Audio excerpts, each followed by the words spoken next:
There was 40 feet between them when they stopped to make their play.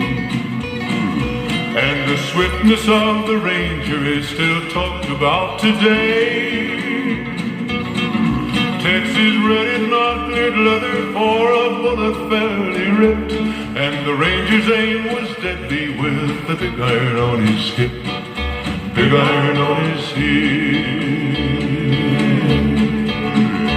It was over in a moment and the folks had gathered round. There before them lay the body of the outlaw on the ground.